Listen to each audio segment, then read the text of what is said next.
விண் தொலைக்காட்சி நேயர்களே, உங்கள் அனைவருக்கும் காலை வணக்கம். மார்கழி மாதம் 26வது நாள் 26வது பாசுரம்.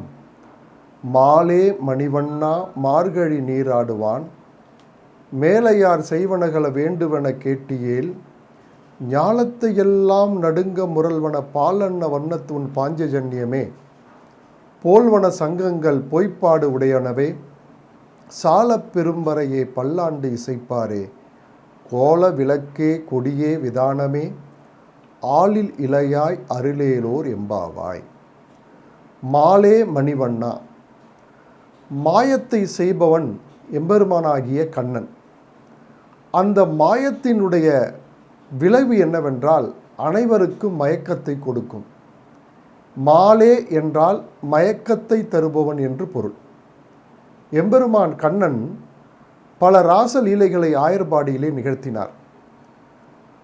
பல தன்னுடைய அன்பர்களுக்கு நண்பர்களுக்கெல்லாம் அவர் உவப்பில்லாத ஒரு பெரும் இன்பத்தை வாரி வழங்கினார். எனவே மாலே என்றால் மயக்கத்தை தரக்கூடிய எம்பெருமானாகிய கண்ணன். அவனை நினைக்கின்ற போதெல்லாம் மனதிலே ஏற்படக்கூடிய இன்பத்திற்கு அளவே இல்லை.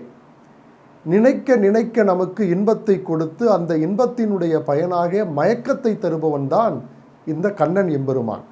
எனவே மாலே என்று சொல்கிறார் ஆண்டாள்.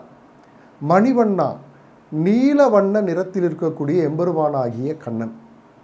அவனுடைய நிறம் எப்படி இருக்கும்னா நீல நிறத்தில் இருப்பவன் மாலே மணிவண்ணா.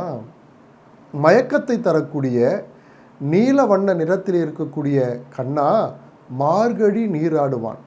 நாங்கள் மார்கழி மாதத்திலே நீராடி நோன்பு இருக்க போகிறோம். இந்த நோன்பை யார் செய்தார்கள் தெரியுமா? மேலையார், நம்முடைய முன்னோர்கள். ஆயர்பாடியிலே வாழ்ந்த அந்த ஆயர்குலத்தினுடைய மக்கள் எல்லாம் காலம் காலமாக வழி வழியாக செய்து கொண்டு வந்திருந்த நோன்புதான் இந்த மார்கழி நோன்பு. எனவே ஆண்டாள் வந்து புதிதாக இந்த மார்கழி நோன்பை ஏற்படுத்தியவள் இல்லை. இதற்கு முன்னால் ஆயர்பாடியிலே வாழ்ந்த ஆட்சியர் பெண்கள் எல்லாம் கண்ணன் எம்பெருமானை கணவனாக அடைய வேண்டும், அன்புக்குரியவனாக அடைய வேண்டும் என்பதற்காக அவர்கள் காலங்காலமாக நோற்றிருந்த ஒரு நோன்புதான் இந்த பாவை நோன்பு. கண்ணனை அடைவதற்காக இவர்கள் நோற்றது ஆயர்பாடியிலே கண்ணன் வாழ்ந்தபோது. ஆனால் கண்ணன் எம்பெருமான் பிறப்பதற்கு முன்னாலே இருந்தே ஆயர்களெல்லாம் இந்த மார்கழி மாதத்திலே நோன்பு இருந்திருக்கிறார்கள். அதைத்தான் ஆண்டாள் இங்கே பதிவு செய்கிறார். மேலையார். மேலையார் என்றால் நம்முடைய முன்னோர்கள் காலம் காலமாக பரம்பரை பரம்பரையாக இந்த மார்கழி நோன்பை அவர்கள் செய்து கொண்டு வந்தார்கள். செய்வனகள வேண்டுவன் கேட்டியேல். இந்த மார்கழி நோன்பை சிறப்பாக நாங்கள் செய்வதற்கு வேண்டிய பொருள்களை கேட்கிறோம் கண்ணா, எனக்கு நீ வழங்க வேண்டும். நோன்பு இருப்பதற்கு சில பொருள்கள் எங்களுக்கு தேவைப்படுகிறது கண்ணா, நீ அதை கொடுத்து எனக்கு உதவி செய்ய வேண்டும், தருவாயா? என்னென்ன கேட்குறாங்கன்றதை ஆண்டாள் இப்பொழுது பட்டியலிடுகிறார். ஞாலத்தையெல்லாம் நடுங்க முரல்வன. உன்னுடைய கையில் இருக்கக்கூடியதே பாஞ்சஜன்யம் என்ற ஒரு சங்கு. அதிலிருந்து ஏற்படக்கூடிய சங்கநாதமானது இந்த உலகத்தையே நடுங்க செய்யக்கூடியது. குருட்சேத்திர யுத்தத்திலே பகவான் தன்னுடைய கையில் இருக்கக்கூடிய பாஞ்சஜன்யம் என்ற சங்கை ஊதினார். அதை ஊதலை அந்த ஒளியை கேட்டவுடனே, அந்த சங்கநாதத்தை கேட்டவுடனே கௌரவர்கள் எல்லாம் கதிகலங்கி போனார்கள் என்று வியாசர் சொல்கிறார். எனவே ஞானத்தை எல்லாம் நடுங்க முரல்வன. இந்த உலகமானது நடுங்கும்படியாக பெரும் அதிர்வலைகளை ஏற்படுத்தக்கூடிய, பெரும் சங்கநாதத்தை ஏற்படுத்தக்கூடியது இந்த பாஞ்சஜன்யம் என்று சொல்லக்கூடிய சங்கு. அது பகவானுடைய திருக்கைகளிலே இருக்கிறது. அந்த சங்கு எப்படி இருக்கும் என்றால் பால் வண்ணத்துன். பால் எந்த நிறத்தில் வெள்ளை விளேன்னு இருக்கும் இல்லையா, அந்த பால் எப்படி இருக்கிறதோ அதை போல வெண்மை நிறமுடைய சங்கு, அதுதான் பாஞ்சஜன்யம். பாஞ்சஜன்யமே போல்வன சங்கங்கள். கண்ணா, உன் கையில் இருக்கிறதே பாஞ்சஜன்யம் என்ற சங்கு, அது பால் போல வெள்ளை நிறத்திலே இருக்கிறது. அந்த சங்கை போல எனக்கு இந்த ஆயர்குல பெண்களுக்கெல்லாம் நிறைய சங்குகள் வேண்டும். இந்த சங்கை வைத்து தான் நாங்கள் பாவை நோன்பு நோற்கப் போகிறோம். கண்ணா இதை எனக்கு நீ கொடுப்பாயா என்று இந்த ஆயர்குலப் பெண்களும் ஆண்டாளும் கேட்கிறார். போல்வன சங்கங்கள் பொய்ப்பாடு உடையனவே, சிறப்பு வாய்ந்த, இது மட்டும் இல்லை, சங்கு மட்டும் எங்களுக்கு போதாது, மிகவும் சிறப்பு வாய்ந்த சால பெரும்பறையே, அதாவது கொட்டு மேளம், பெரிய பெரிய வாத்திய கருவிகள், இசைக்கருவிகள் எல்லாம் எங்களுக்கு வேண்டும். பாவை நோன்பு நோக்கிற போது சங்குகளை கண்ணா எனக்கு நீங்கள் கொடுக்க வேண்டும். அதுவும் கையில் இருக்கக்கூடிய பாஞ்சஜன்யத்தை போன்ற வெண்மை நிறமுடைய சங்குகளை நீ கொடுக்க வேண்டும் கண்ணா என்று ஒரு கோரிக்கை வைக்கிறார்கள். அடுத்து என்ன கேட்குறாங்க? சிறப்பு வாய்ந்த கொட்டு மேளங்களை கண்ணா எனக்கு நீங்கள் கொடுக்க வேண்டும். ஏன்னா அந்த கொட்டு மேளத்தை இசைத்து தான் நாங்கள் காத்தியாயின் தெய்வத்திற்கு நோன்பு இருக்க போகிறோம். கண்ணனை அடைவதற்காக நாங்கள் நோன்பு இருக்க போகிறோம். எனவே பெரும் கொட்டு மேளங்களை கண்ணா எங்களுக்கு நீ கொடுக்க வேண்டும்.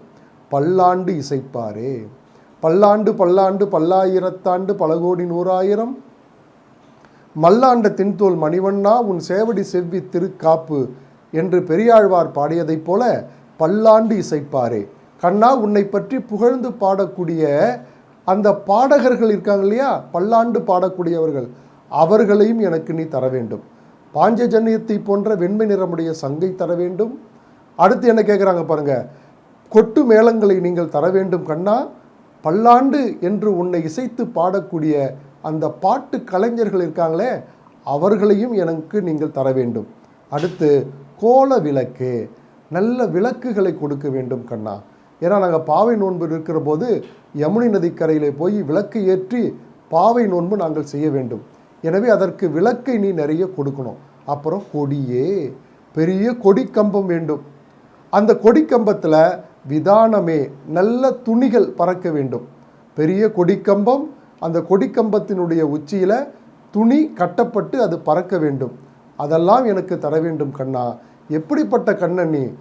ஆளில் இலையாய் அருளேலோர் எம்பாவாய், ஆளினுடைய இலையிலே படுத்து உறங்கக்கூடிய கண்ணா, எனக்கு நாங்கள் கேட்கிற இந்த பாவை நோன்பு செய்வதற்குண்டிய பொருள்களை எல்லாம் நீங்கள் எனக்கு தர வேண்டும் கண்ணா என்று இந்த ஆயர்குல பெண்கள் எல்லாம் கேட்கிறார்கள். மாலே மணிவண்ணா மார்கழி நீராடுவான் மேலையார் செய்வனகள் வேண்டுவன கேட்டியேல் ஞாலத்தை எல்லாம் நடுங்க முரல்வன பாலன்ன வண்ணத்து பாஞ்சஜன்யமே போல்வன சங்கங்கள் பொய்ப்பாடு உடையனவே சால பெரும்பறையே பல்லாண்டு இசைப்பாரே கோல விளக்கே கொடியே விதானமே ஆளில் இலையாய் அருளேலோர் எம்பாவாய். கண்ணா நாங்கள் மார்கழி நோன்பு இருக்க போகிறோம், அதனால் இந்த பொருள்களெல்லாம் எங்களுக்கு வேண்டும். அதாவது பாஞ்சஜன்யத்தை போன்று இருக்கக்கூடிய வெண்மை நிறமுடைய சங்குகள் வேண்டும். அடுத்து கொட்டு மேளங்கள் வேண்டும். பல்லாண்டு என்று உன்னை புகழ்ந்து பாடக்கூடிய பாட்டு கலைஞர்கள் வேண்டும். நிறைய விளக்குகள் கொடு கண்ணா. கொடி மரத்தை கொடு, அந்த கொடி மரத்திலே கட்டக்கூடிய துணிகளை கொடுப்பாய் கண்ணா. இதெல்லாம் ஆளில் இலையாய், ஆளினுடைய இலையிலே படுத்து உறங்கக்கூடிய எம்பெருமானாகிய கண்ணா, இதெல்லாம் எனக்கு நீ கொடுப்பாயா என்று கண்ணனை பார்த்து இந்த ஆயர்குல பெண்களும் ஆண்டாளும் கேட்பதாக அமைந்திருக்கிறது இந்த 26வது பாசுரம். ஆண்டாள் திருவடிகளே சரணம், அடியேன் சரணம். நாளை சந்திப்போம்.